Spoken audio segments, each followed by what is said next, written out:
Loading.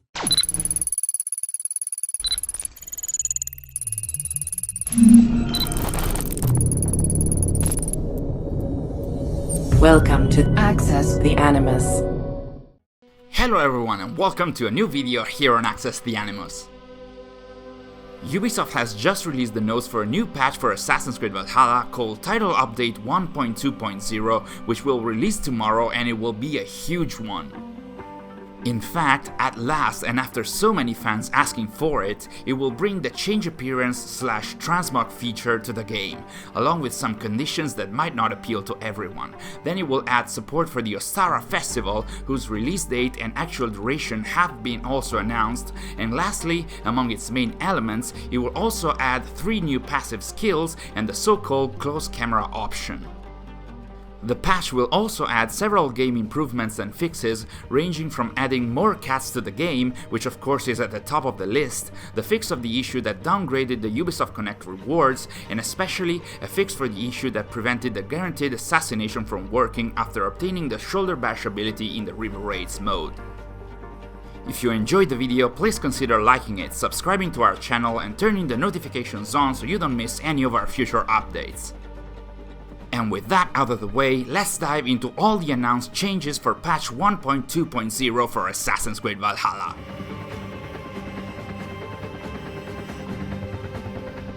So yes, the new patch that was already mentioned by the Assassin's Creed social accounts last week has been finally announced. Title Update 1.2.0 for Assassin's Creed Valhalla will release tomorrow as usual at 1 PM CET or 8 AM EDT for every platform that supports the game, and at a considerable size. In fact, it will weigh from 12 GB for the PlayStation consoles to the almost 18 GB for the Xbox Series consoles.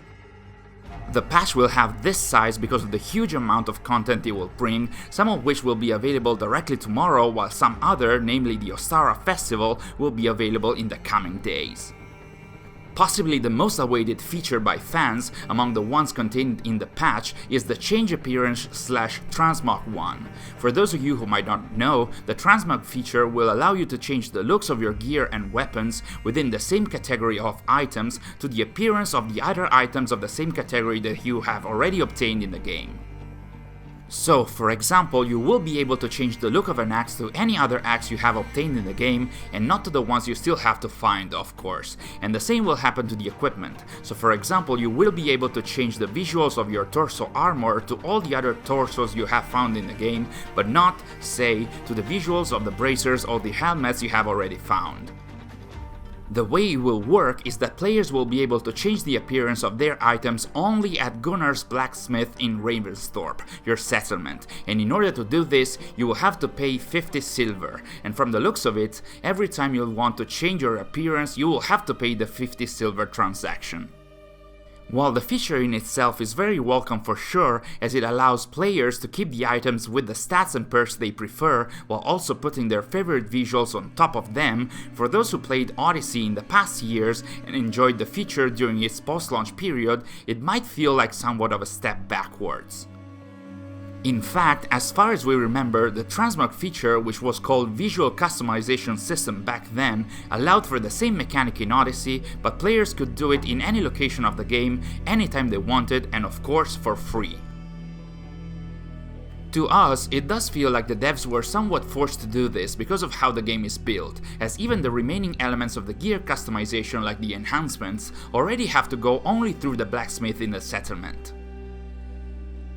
Nonetheless, from a fan perspective, this is what we're presented with, and doesn't feel like the most easy to use feature, especially for fans playing on the last gen consoles who, every time they decide to change the visuals of their items, will have to likely use the fast travel feature from wherever they are and have to wait for the loading time.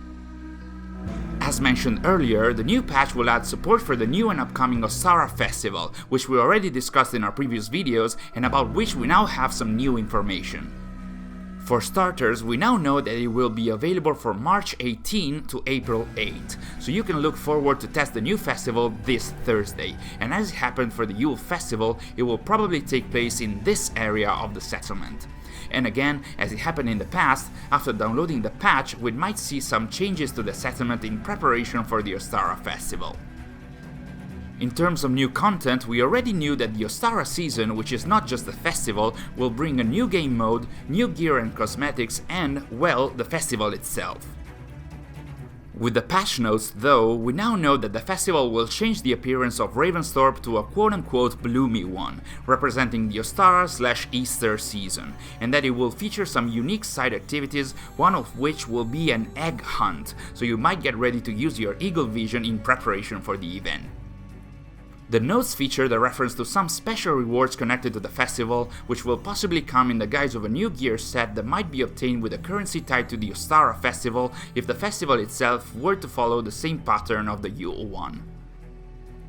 The notes also mention that more information about the Ostara season, so the festival and the content coming after that, will be released again on Thursday, March the 18th. So of course keep following us on our channel and our social media so you can be the first to know about all the details.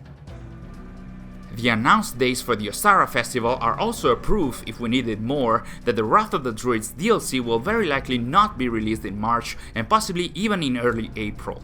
We're going to see if it's going to be name dropped in the Thursday article, but the odds are scarce at the moment. Moving on, the patch tomorrow will feature 3 new passive skills: Fearless Leaper, Raven's Loot, and Loot Food. As we can see, Fearless Leaper will make it so that the leap attack will have a larger area of effect and will be performed at any height, while Raven's Loot will make it so that Suning will be able to gather loot from targets killed with ranged attacks, and Loot Food will increase the chance of looting food from dead bodies. Thus, in case you'd like to be prepared, we suggest you get some XPs today to already have the skill points ready for tomorrow. The fourth major addition coming to the game with title update 1.2.0 will be the so-called close camera option. This will be an option that can be toggled in the gameplay menu, so you're not forced to use it, and according to the notes, if toggled, it will activate a closer camera during standard gameplay, apart from the combat encounters, where the camera will zoom out, presumably to allow players to still have a better idea of their surroundings and incoming attacks. The notes also came with a huge list of game improvements, the biggest of which we kind of mentioned earlier. So, starting tomorrow, the game will have more cats roaming around England, which of course is always welcome, and don't you dare not petting them, while foxes should no longer spawn in London, which is a huge cat and fox discrimination if you ask us. Anyway, a number of fans have been complaining in the last few weeks about the Ubisoft Connect gear, namely the Spartan Bow and the Moonlight Axe, being downgraded and not being able to upgrade them after the recent changes to the game. Now, the notes are saying that the issue will be fixed, so starting tomorrow, hopefully fans will be able to once again upgrade these weapons. Of course, the patch will come with a plethora of quest fixes, the most notable of which concerns the in-absence of an Elderman quest, with some more corrections for several other systems of the game, and also a huge list of fixes dedicated to the River Raids game mode. And that's it for today's video. What are your main expectations from the patch? Do you like how the Transmog feature will be implemented? And what about the Ostara Festival? Are you excited about it, or are you looking forward to other future content like the Wrath of the Druids DLC? Let us know in the comments below. Thanks for watching, and we'll see you in our next video.